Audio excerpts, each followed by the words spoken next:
Good afternoon. I'm Dara Bunjon. I'm the food enthusiast here at J Moore Living. I'm a food writer, food stylist, PR maven, and a very frustrated baker. Those of you joining us live, just drop questions into the comment box and I check from time to time. You'll sort of see me turn my head and look. Today's prime time guest showed his cooking chops on season 1 of MasterChef with Gordon Ramsay. Much has happened since those days leading up to being the CEO and founder of Happy to Meet You, an online meat marketplace offering prime, cut fresh and flat. I can't say this fast. Flash frozen the day the meat orders are shipped. We're going to be talking MasterChef. We're going to be talking Happy to Meet You, MEATU, and the years in between. Let's welcome Scott Fischer. Hi, Hi, Scott. how are you? I'm Hello. doing great. What's on your plate today other than this interview? Oh my goodness. Well, we had a really successful launch of a product yesterday on QVC. So my plate is chock full of QVC orders, which I'm so grateful for, and so grateful for that relationship to really, expose, our great offerings. So it was a sold out. What product were you selling on QVC? Well, we started with sirloins, with strip steaks, and top sirloins, but yesterday's not so kosher, but it was bacon. Well, tell people that it's not only steak that you sell, it's chicken, it's pork, and Chicken, also pork, seafood. seafood. Seafood, Yeah, right. we have a complimentary line, which is called Happy to See You. So not only are we happy to meet you, but we're happy to see you as well. And that's our fresh seafood line. Everything that we do is fresh, never previously frozen. Right. As I was telling people, when the meats are cut to order that morning Hmm. before they ship, they are cut fresh. The meats are USDA prime. For They are. those who don't understand the difference, there's no roll, there's Yes, choice, there's select, there's prime, and I don't think I did it in the right order. you did. And I did? Okay, I Hmm. get my gold star. I'm so excited. Yes, You did. yes. So, prime, the beef and the chickens and the pork are all local farms. They are. Yeah, and to address prime even one step further, prime is also subjective. It's actually eyeballs, and literally it's the age of the steer. Um, Generally, it's a steer of 3 years of age or younger because the meat is more tender. But it's the marbling in the intramuscular fat that really derives prime. And a lot of people are often passing off other cuts because it's subjective. So you have to make sure it's always USDA certified because there are actually inspectors that will go in and grade those cuts. But it's a wonderful product.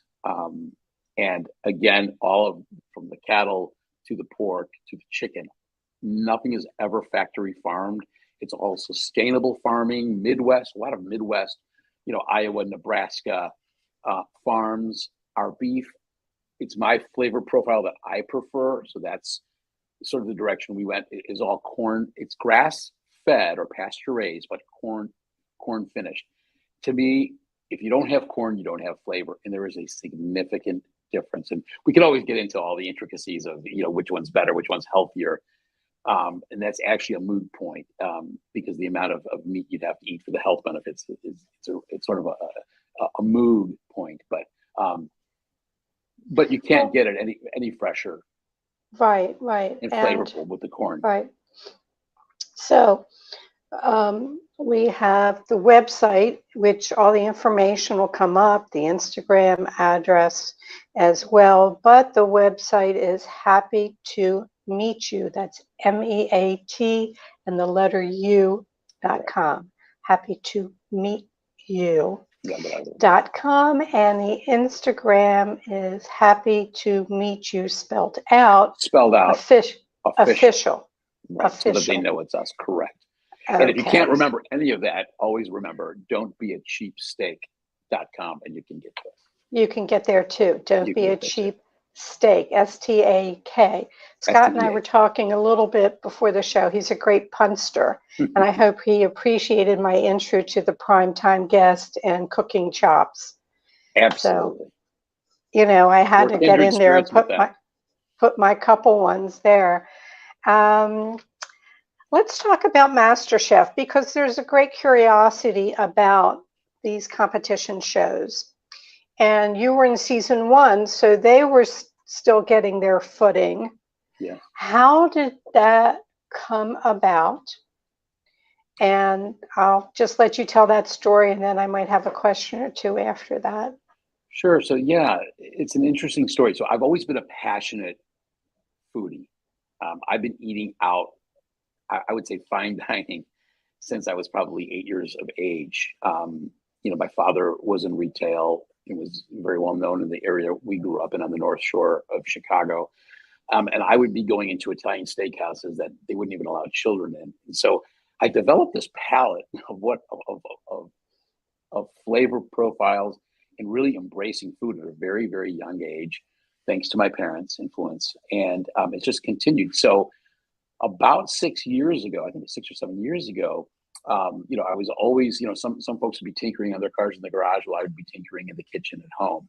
And I just knew that I could always, hold my own based on, being self-taught.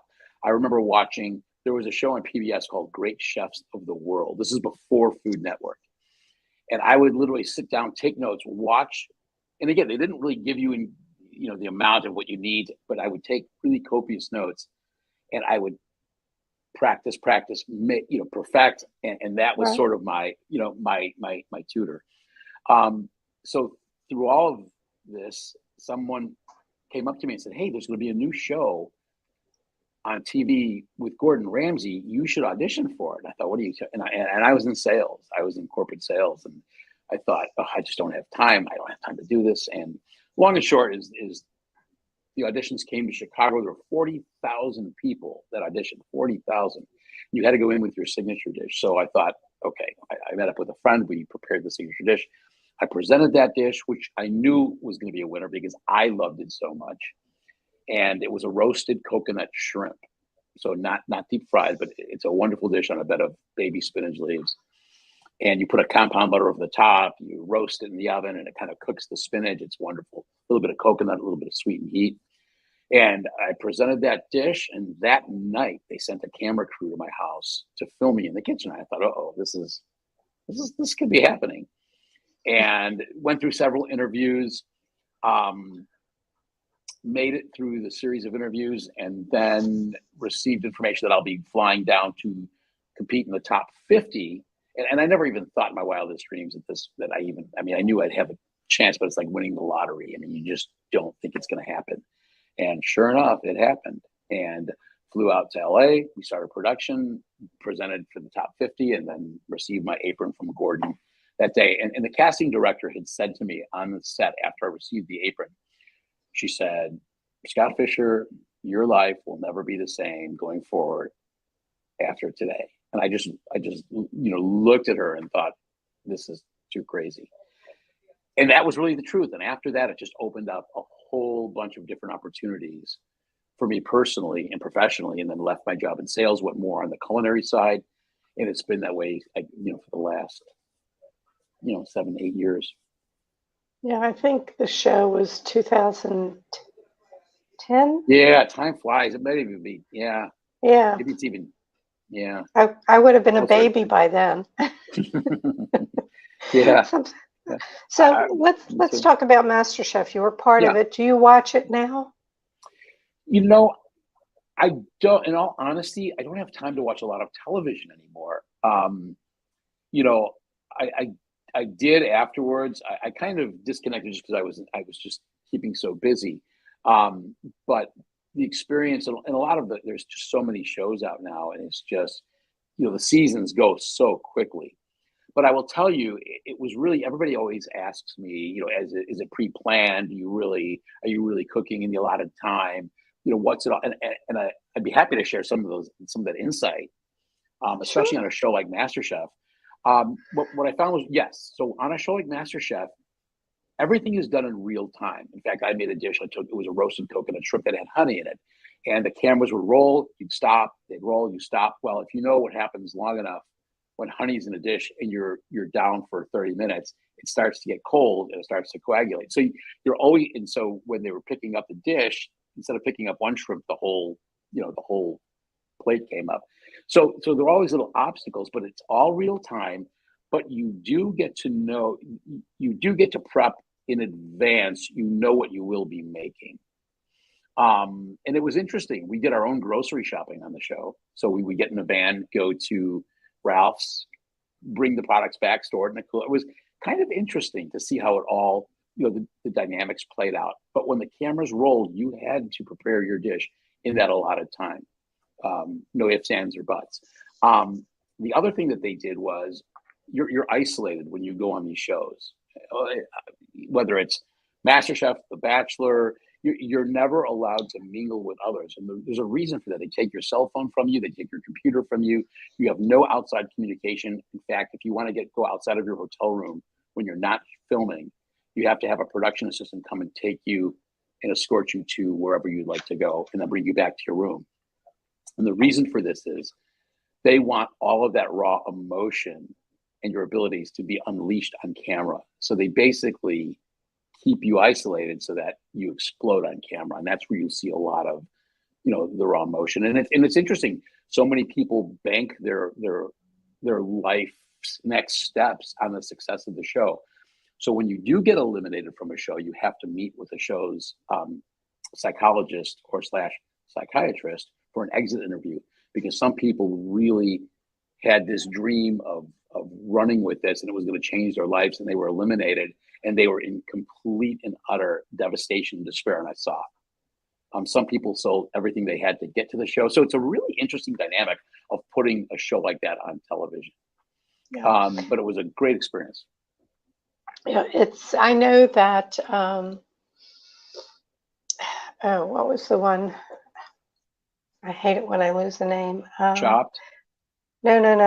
The one with the chef comp become Morimoto.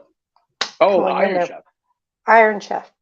So on Iron Chef, when a chef was invited on, they are told to come up with 5 recipes for multiple subjects. So they have to, they have to have everything there. Mm-hmm. So if it's pork, if it's seafood, if it's eel or whatever it was, going on the show, you had to plan out. They would give you 5 things that it might be, and then you had to come up with the recipes before you even went on the show. They had to be prepped for it. So speaking to one of the chefs that were on there, actually next week, Robin Dommett is going to be on the show, and Robin is on the Great Recipes that's on running on PBS. Yes. And it's the day before the finale. Oh, so I'll see tonight. I mean, she was the final 4. I have a feeling she's in the finale. But that's fantastic. It's interesting because Graham Elliott, who's now hosting that show, was the one who put me through. It was Graham Elliott, Gordon Ramsay, and Joe Bastianich. So and Graham's from Chicago, and so we had a chance to get together several times after the show. He's a great guy. And to your point, we had a recipe library that we could use. So in our downtime, we knew what dish we were going to prepare for the next day. We had access to a full, array of cookbooks. We could take, copious notes, write them down, use them.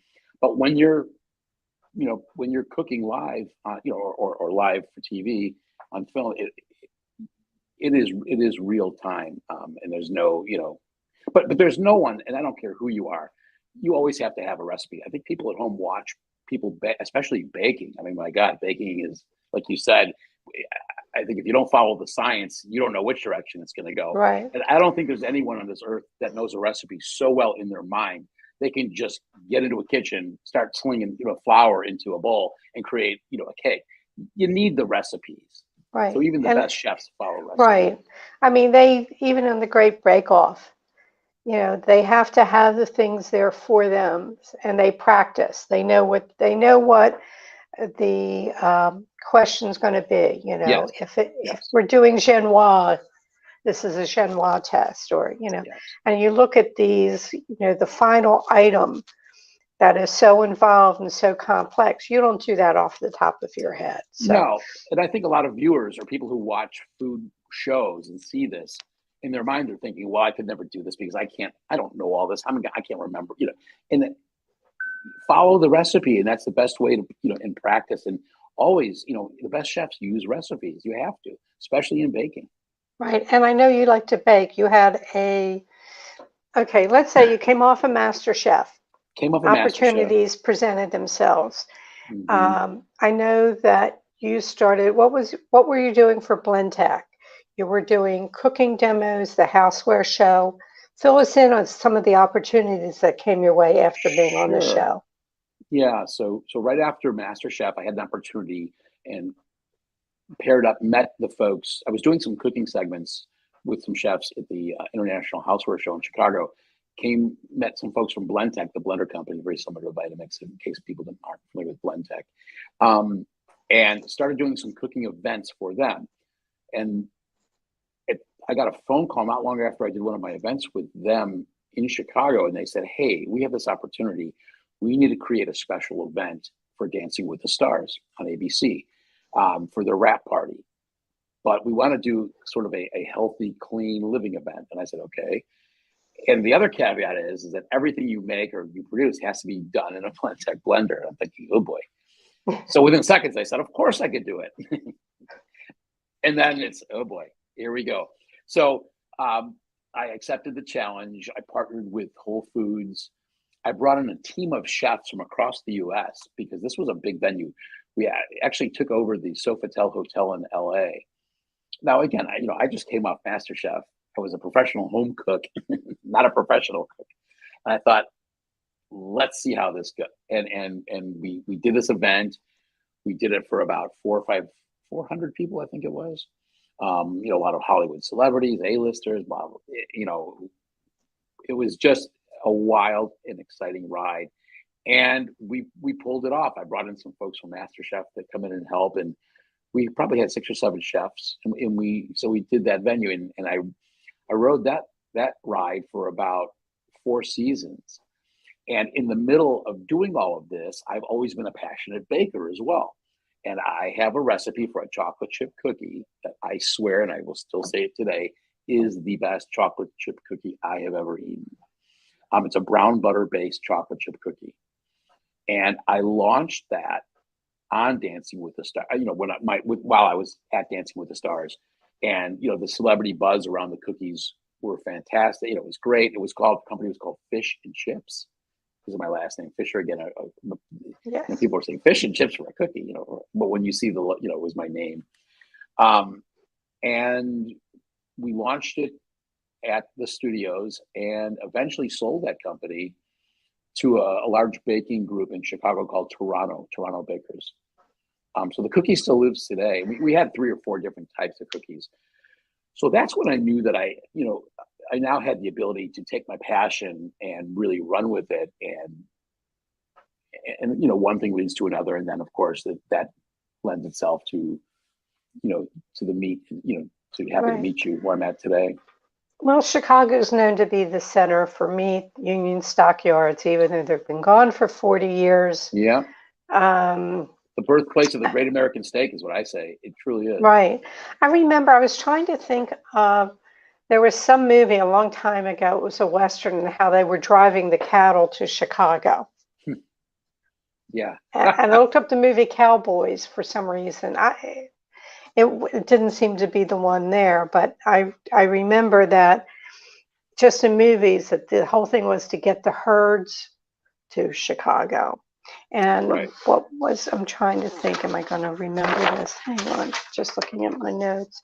So it was Philip Danforth Armour Meats. Oh, yeah. Who created the Union Stockyards. All right. So just to remind people, prime. USDA prime. Yeah. Steak, pork. Right. And so Happy to Meet You was developed when really was created. So when COVID first came in, the great restaurant shutdown occurred.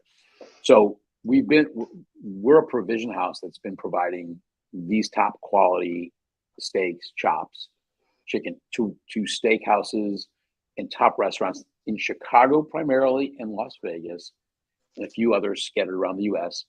But the meats themselves, the steaks themselves, have never been into someone's home direct. They've never seen the light of day in someone's home. It's only at the larger institutions. When COVID hit and the restaurants shut down, there was a problem. All of these great steaks had no home. The restaurants weren't buying. So you pivoted. We pivoted. We shifted and we pivoted. So we said, let's get these steaks, as a lot of restaurants did as well, but let's get these great steaks directly into the people that love them. And, I was always hard pressed to find a great steak. And whether it's at your upscale market, certainly the grocery store is a whole other level. But I couldn't find a steak that I really loved, that I was used to enjoying out until I teamed up with this provision house in Chicago and we partnered together. And I said, let's do this, but under one condition. I said, I don't want to send steaks to anyone that's been what I call a steakicle, meaning a steak that's been in a freezer or a meat locker somewhere for 6 months. Who knows? It could even be up to a year, 8 months, even a month or 3 weeks. I said, everything that we produce and sell to our customers has to be cut fresh that day. And it was a big, we really had to work and craft this to make sure that everyone, was going to be received fresh. At that time, everybody was home, so people weren't out traveling and nothing stood at somebody's door. They were home to receive it. So we've made some tweaks now because we delivered locally in the Chicago area and then we shipped nationwide, 2 to 3 days. But that was the one caveat in creating this company, is it had to be fresh, never pre-frozen. And that's what we do today. Every steak and chop is hand selected, taken out and cut starting at 4 o'clock in the morning, actually 4:30, every single day. So whatever comes in the night before, it's cut fresh that next day, and then out it goes. And it's flash frozen cryovac. Flash frozen cryovac. In some cases, depending on what we'll do a quick flash freeze, which protects the integrity of the protein. But when it arrives to the customers, it's not always going to come like a hockey puck. It's going to come at the optimal temperature, so you can leave it in your refrigerator for 5 to 7 days. 7 days is my preference for maximum in the refrigerator. It could probably go longer, or up to a year in your freezer. You can freeze the steaks. But yes, we'll do a quick flash freeze, which protects in about 30 minutes. It's in a good solid form. But the integrity of the steak is there. You're not going to have any, Right. And I read somewhere, because when I started having guests on, I sort of do a deep dive. Well, semi. That if I just wanted Delmonico or ribeye is my favorite. Yeah. I can order just one ribeye if I want. You don't have to order a box of this, a box of that. You can order just one. And just to remind people, the information on Happy to Meet You is in the notes. The website is Happy to Meet You. That's MEAT in the letter U.com. I have a couple more questions that could probably run a tad longer. You offer wet and dry aged beef. What is the difference and what is the benefit? It's a great question. So I'll start with dry aging. So first of all, dry aging was done as a process back in the day, way back when refrigeration wasn't an option. And it's a way of dry curing meat. So it's creating this crust on a meat at a regulated temperature, obviously, a cool temperature. And it develops this protective casing, but it allows the meat to become more, almost like a blue cheese is the best way to describe it, a more funky, nutty aroma, deeper flavor. So it's definitely an acquired taste. It's an older method of aging meat versus a wet age, which people think of wet age. They think you're putting meat in a solution, and it's almost like a brine, and that's not the case. Wet aging is taking that protein, keeping it encased in the cryovac package that we get from the farm when it comes in, and letting it sit anywhere between 7 to 21 days in its packaging, in its casing. So it's basically letting the enzymes just work its magic around the meat. It gives it a little bit more subtle flavor, but it also creates the tenderness. So that's really the two differentiators. If you like a more, robust flavor, a little more funky, nutty flavor, go dry. If you like just a truly tender, flavorful steak, go for the wet. I tend to lean towards the wet age myself. I think that it really gives you, if you're looking for the quintessential flavor from a steak, and our steaks have because it's certified Black Angus, corn fed, you're getting this buttery, almost macadamia nut flavor on its own. So the wet aging just gives you this really great buttery texture, great flavor. It's pretty hard to find elsewhere. So that's my take on those two. Okay. And sort of off the subject, but on the subject. Yeah. The show Bear. Yes. I don't know if you heard about that. Of course, I have. I haven't tell people it is about a top-notch gourmet chef who takes over his late brother's Chicago-based beef restaurant, and you sell Chicago beef. What is a Chicago beef sandwich, and have you seen an uptick on people buying your Chicago beef since the show aired? Another great question. Yes. So let me first address Chicago beef. Let me talk real quickly about how we cut differently than most anywhere else. Chicago cut. When you talk about a Chicago cut steak, we do everything by hand. It's a generous portion. So when you're looking at a 12-ounce strip, for instance, you're going to get minimum 12 ounces. It could be even bigger than that. So we cut minimums and often go bigger. But to answer your specific question about the Chicago beef is really what we call Italian beef. So think of it like it's the Chicago version of a Philly cheesesteak. I guess it's the best way to describe it. It's a slow roasted sirloin. That's just, it's the staple of Chicago. And you put it on a French roll. You can, prepare it with some jardiniere, which is almost like a little relish with a kick. It's all fresh vegetables. Sort of like Baltimore pit beef, I guess, is the next closest thing that I can relate it to. Yeah, but the Chicago beef has au jus in it, doesn't it? It's a side of au jus. It's the au jus, it's the gravy, and you can either get your sandwich, wet where they dip it, or have your au jus on the side. Different than a French dip, but it just has such great, robust flavor. And we actually do sell that on our website. It's probably one of the most popular items that we have. Can you say that you saw an uptick since Bear aired on FX? It's hard to measure. Okay. We sold out of it once, and that was, I don't know if that was during the show or prior to the show, before it started. But yeah, I think we're pretty consistent with it. I wouldn't say that we've had an overabundance of orders, but it's great and it feeds a ton.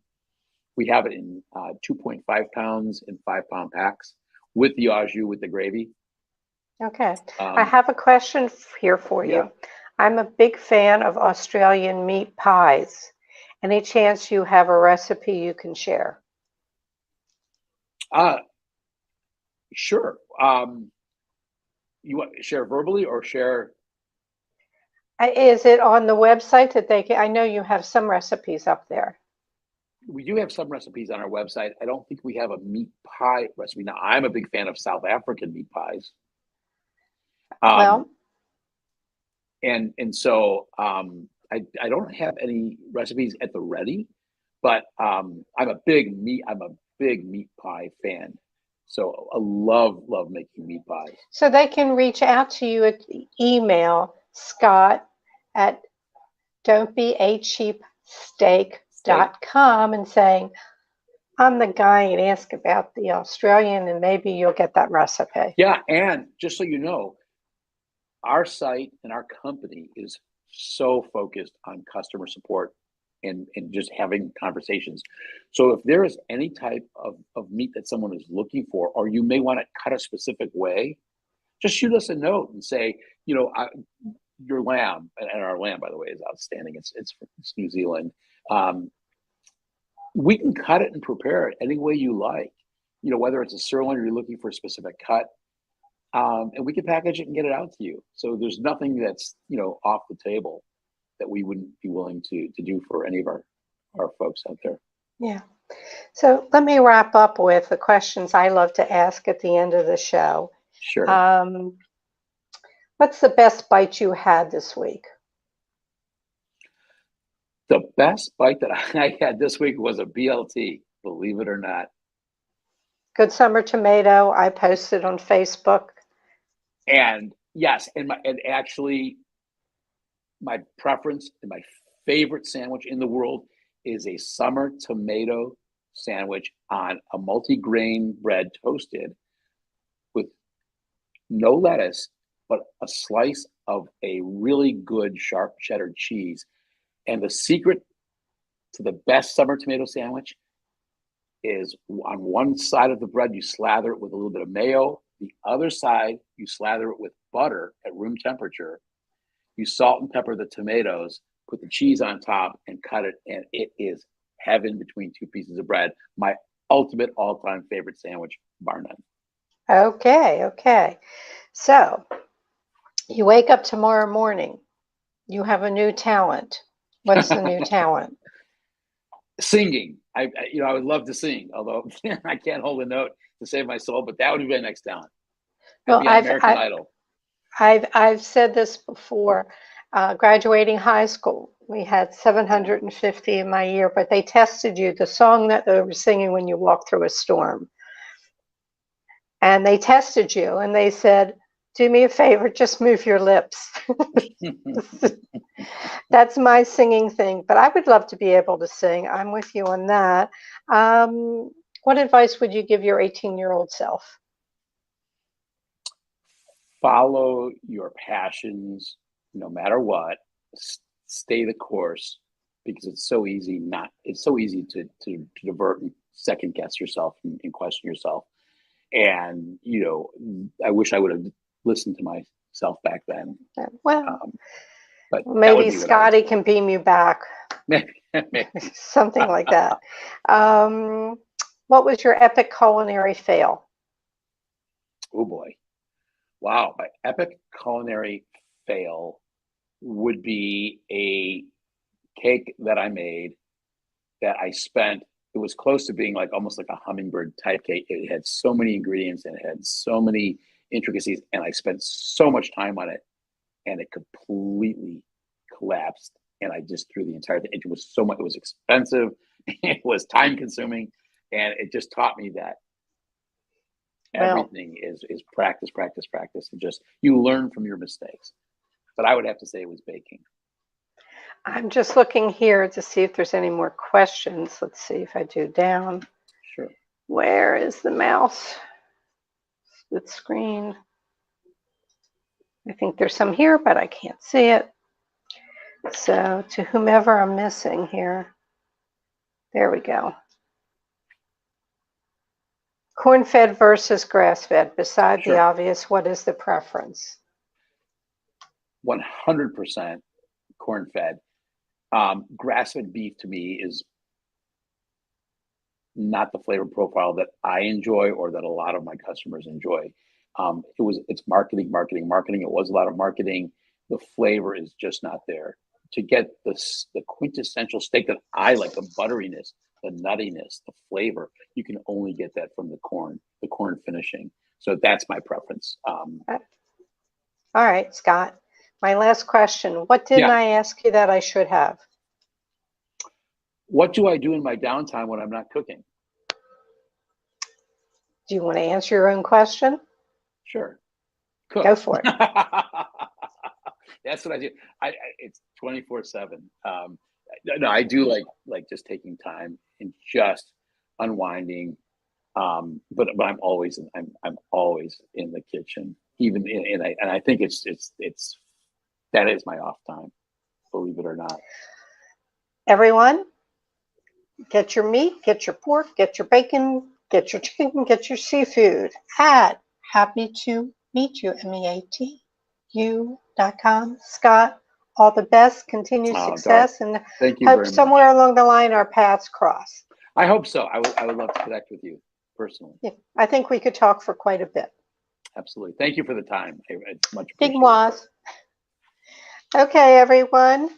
Next week's guest is Robin Dommett, who is currently competing on PBS's The Great American Recipe. We're lucky to have her. The finale is the day after our show next week. Robin is a former hairdresser, has made a name for herself being a contestant on 3 different shows on the Food Network, and has a huge following on Instagram under Whisk and Dine. And her website is whiskanddine.com. So tune in to The Great American Recipe on PBS. It's on Thursday evenings. This weekend, National Oyster Day takes place this weekend, and saving the environment just got tastier. Restaurants like the Walrus Oyster and Ale in Columbia are partnering with Oyster Recovery Partnership, a nonprofit organization that works to restore the Chesapeake Bay to recycle more than 36,000 bushels of oyster shells a year.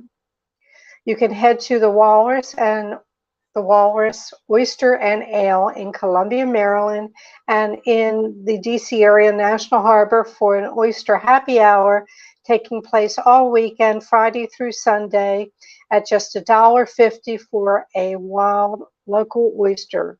I know you were part of helping to save the bay, the Chesapeake Bay.